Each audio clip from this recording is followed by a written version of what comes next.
Slick back. No, slick back. That's what I said. Slick back. No, nigga, I'm a pimp named Slick back. Pimp named Slick back. Pimp named Slick back. Nigga, are you deaf? I'm a pimp named Slick.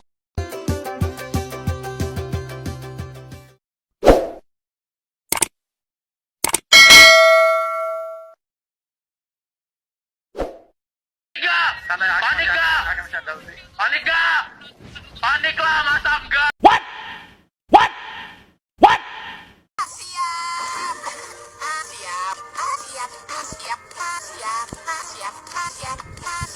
A few moments later.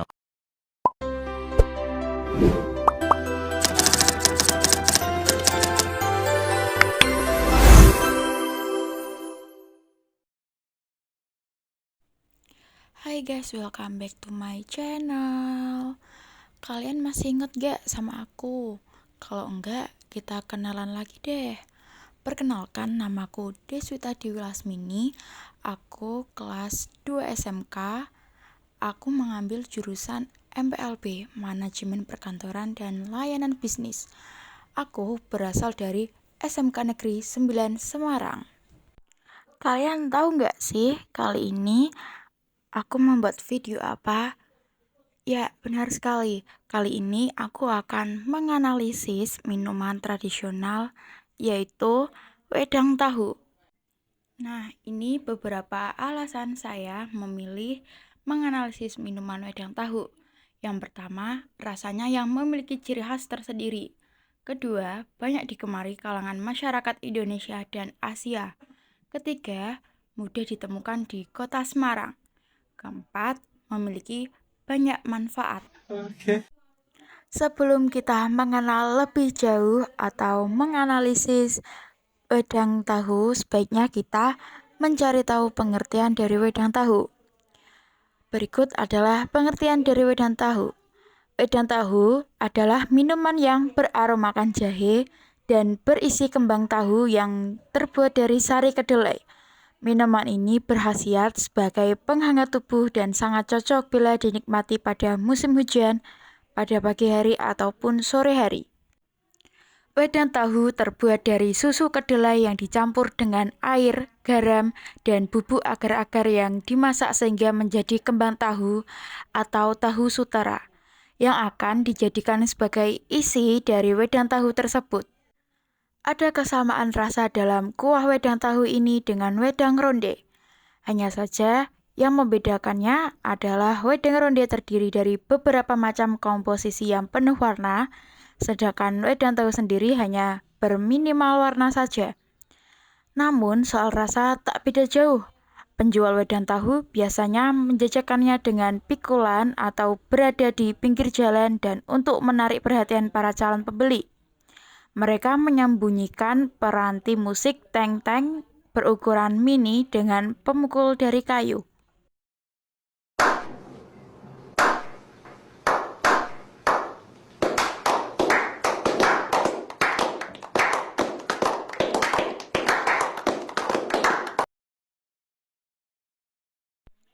Ini adalah contoh gambar hidangan wedang tahu.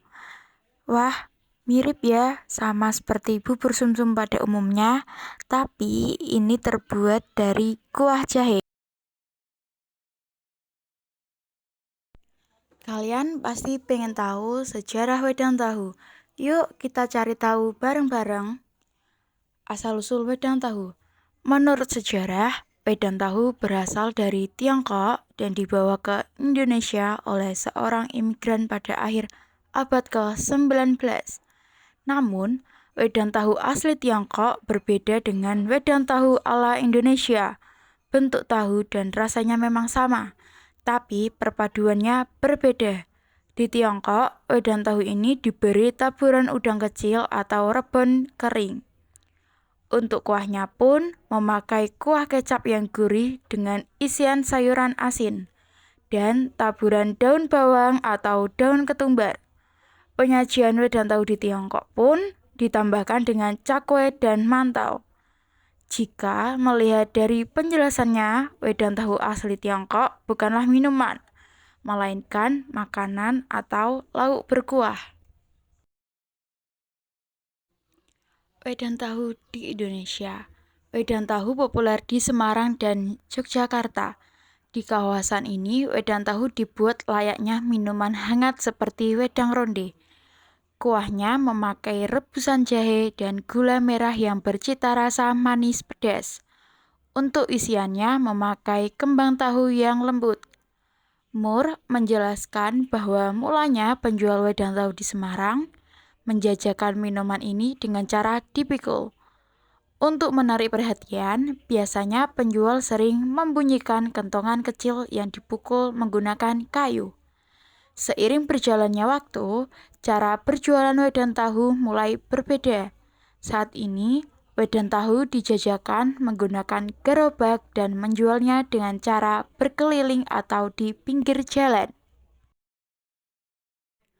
Pemilik usaha wedang tahu Bu Sukardi kepada kompas.com menjelaskan bahwa wedang ini memiliki nama-nama yang berbeda. Di Surabaya, masyarakat lebih mengenalnya dengan nama tahwa. Sementara itu, masyarakat Surakarta lebih familiar dengan nama taho. Selain itu, ada pula yang menyebutnya dengan nama kembang tahu. Perbedaan wedang tahu di beberapa daerah tidak hanya pada nama, tapi juga varian topping maupun kuahnya. Misalnya, wedang tahu Surabaya yang menggunakan tambahan kacang tanah, lalu ada pula yang memakai es serut serta menggunakan susu kedelai untuk bahannya. Masing-masing kota juga punya nama tersendiri. Kalau di Surabaya itu namanya tauwa, taho itu di Solo, Semarang itu wedang tahu, kembang tahu itu biasa di Jakarta sama Sumatera, tutur Sukardi. Oh my God! Wow! Okay. Lalu bagaimana sih cara pembuatan wedang tahu? Kalian pasti juga pengen tahu cara pembuatan wedang tahu dan siapa tahu kita bisa membuatnya di rumah. Yuk kita tanya Mbah Google gimana sih cara pembuatan wedang tahu.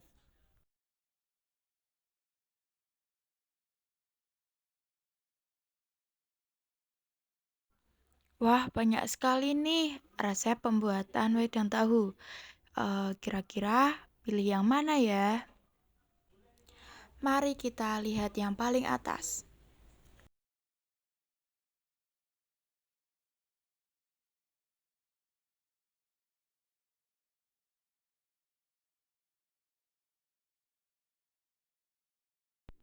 Nah, berikut ini bahan dari resep wedang tahu. Siapkan 750 ml susu kedelai siap pakai, 2 gram agar-agar tanpa warna, 50 gram gula pasir, 2 lembar daun pandan, simpulkan, dan 50 gram jahe memarkan. Di bawahnya terdapat bahan untuk kuah jahe. Siapkan 50 ml air, 200 gram gula pasir, 50 gram jahe, kupas dan memarkan, 3 lembar daun pandan,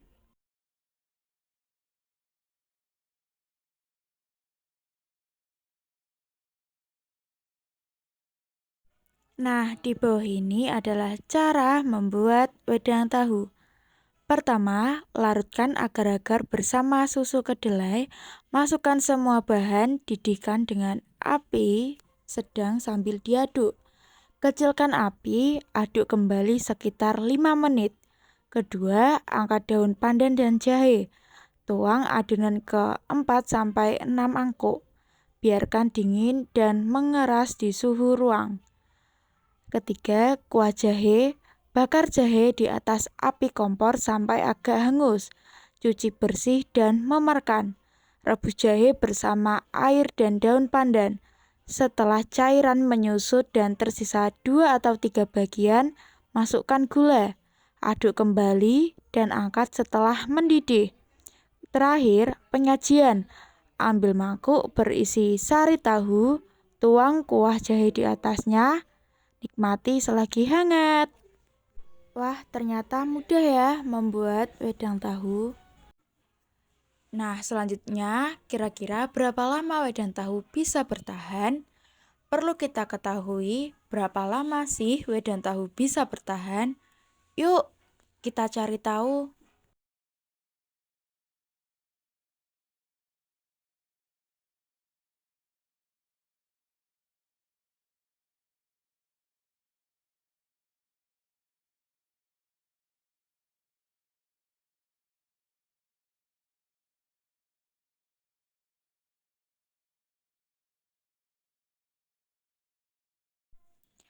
Cara simpan kembang tahu kering dan basah. Tentunya cara simpan pun berbeda metodenya.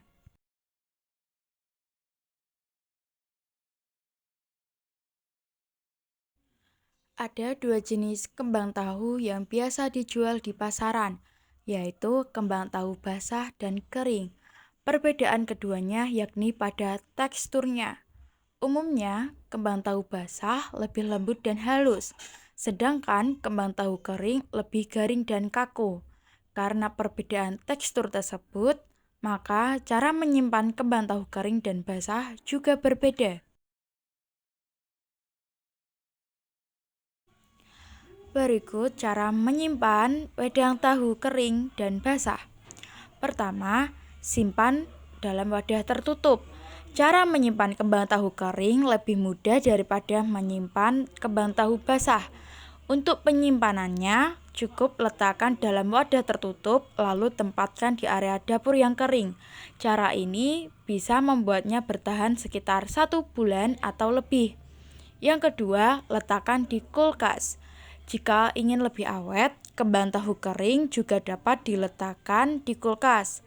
Namun, pastikan wadahnya kering agar kembang tahu tidak berubah tekstur. Jika kena air, kamu bisa segera menggunakannya supaya rasanya tidak berubah. Maksimal penggunaannya sekitar 1 minggu. Dan yang ketiga, menyimpan kembang tahu basah. Kembang tahu basah memiliki tekstur yang lembut. Terkadang ada pula penjual yang menambahkan garam pada bahannya. Oleh sebab itu, cara penyimpanannya harus tepat supaya kembang tahu basah tahan lama. Untuk penyimpanannya, letakkan kembang tahu dalam wadah tertutup agar tidak mengering. Jika perlu, kamu pun dapat menambahkan air matang bersih dalam wadahnya. Metode ini bisa dibuat untuk 3-7 hari. Keuntungan dan kekurangan mengkonsumsi wedang tahu. Pasti setiap makanan maupun minuman ada dampak positifnya dan dampak negatifnya. Yuk kita cari tahu keuntungan dan kekurangan mengkonsumsi wedang tahu.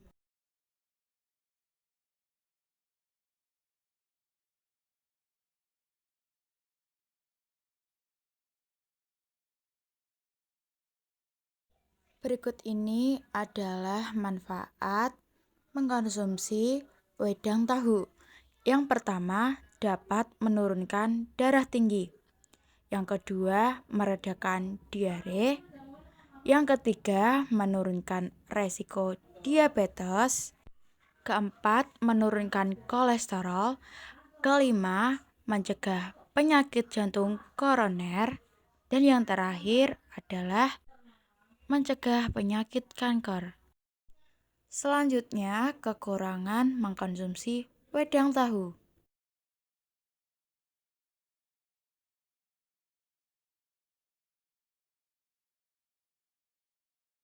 Yang pertama, orang yang memiliki kelainan darah. Yang kedua, orang yang sedang mengkonsumsi obat tertentu. Yang ketiga, ibu hamil. Yang keempat, penderita diabetes. Kelima, penderita GERD.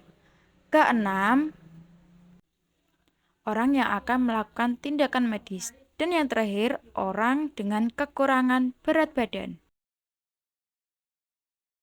Di mana saja ya lokasi terdekat penjual wedang tahu dari rumah saya? Terdapat beberapa lokasi penjual wedang tahu terdekat dari rumah saya, yaitu Wedang Tahu Tejoa, wedang tahu Pak Slamet, dan wedang tahu Kerangan.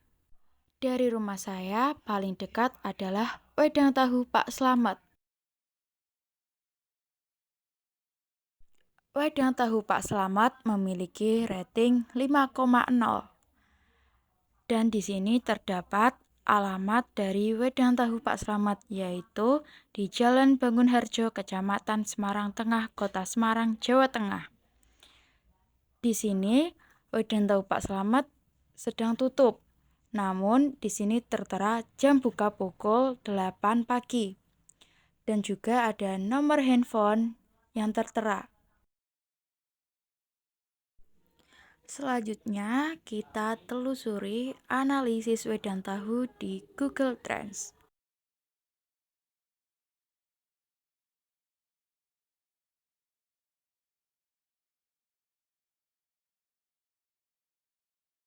Berdasarkan minat seiring waktu pada tanggal 11 November 2023 pukul 4.36 ada 100 orang pencarian wedang tahu. Berdasarkan minat menurut subwilayah, yaitu di Jawa, tepatnya di Jawa Tengah, banyak sekali orang yang menyukai wedang tahu.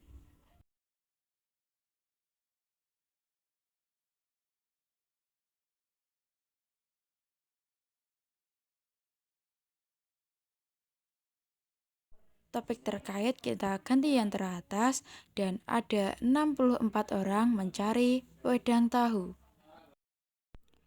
Nah, kita juga bisa berwirausaha wedang tahu.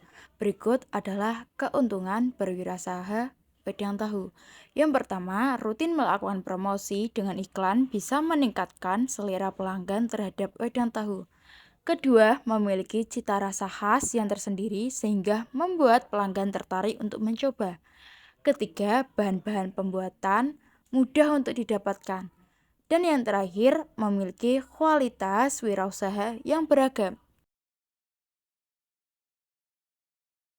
Kesimpulan dari menganalisis wedang tahu yaitu wedang tahu merupakan hidangan penutup atau minuman tradisional yang dijajakan di beberapa provinsi terutama di Jawa Tengah.